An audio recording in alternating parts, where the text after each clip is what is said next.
Halo Sobat Kom, pernah dengar sebutan palaparing? Yang sumpah-sumpah itu ya?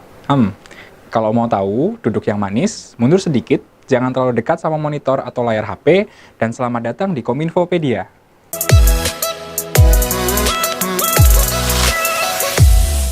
Nama palapa dalam palaparing diambil dari Sumpah Palapa oleh Patih Gajah Mada yang bunyinya, Selama aku belum menyatukan Nusantara, aku tak akan menikmati palapa.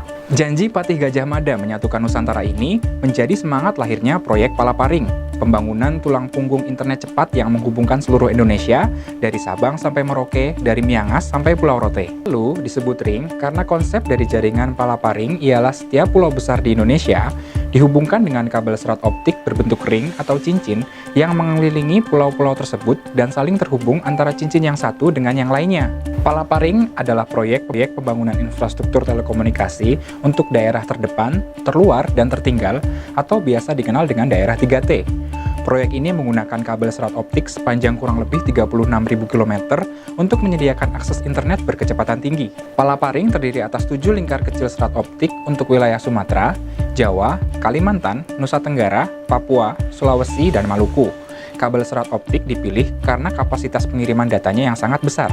Jadi gini nih, kalau kabelnya kita ibaratkan jalan, dan data kita ibaratkan mobil, palaparing adalah jalan bebas hambatan dengan banyak ruas. Jalan ini dapat menampung sangat banyak mobil, sehingga mobil-mobil bisa bergerak cepat dan tanpa tersendat. Karena itu, palaparing juga disebut sebagai tol langit. Tol langit ini akan menghubungkan sekolah, kantor pemerintah, kantor polisi, puskesmas, korem, koramil, termasuk wilayah pemukiman melalui jaringan internet.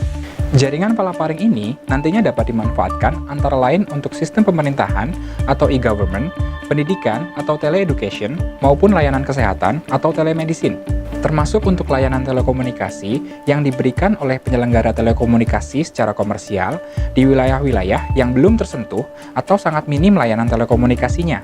Pembangunan palaparing dilakukan dengan dua skema, yaitu skema kerjasama pemerintah dan badan usaha atau KPBU dan skema non-KPBU. Skema KPBU atau Public Private Partnership dilaksanakan oleh Badan Aksesibilitas Telekomunikasi dan Informasi Kominfo atau BAKTI. Skema ini menjangkau 57 kabupaten kota layanan dan 33 kabupaten kota interkoneksi di 11 provinsi dengan panjang jaringan mencapai kurang lebih 13.000 km. Sedangkan untuk skema non-KPBU dikerjakan oleh PT Telkom di 457 kabupaten atau kota di Indonesia. Proyek Palaparing terdiri dari 3 paket, yaitu Palaparing Paket Barat, Palaparing Paket Tengah, dan Palaparing Paket Timur. Paket Barat dan Tengah sudah rampung dan sudah memasuki masa operasional dan komersial.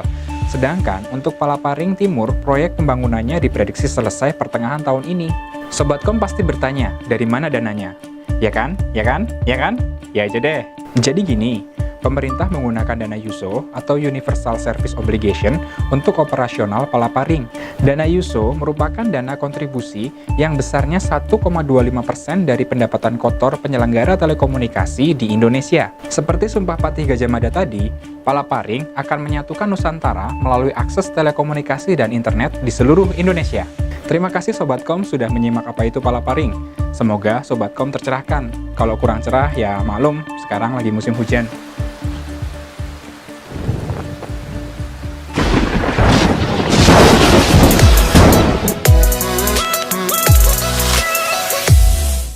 Cerdas di era digital.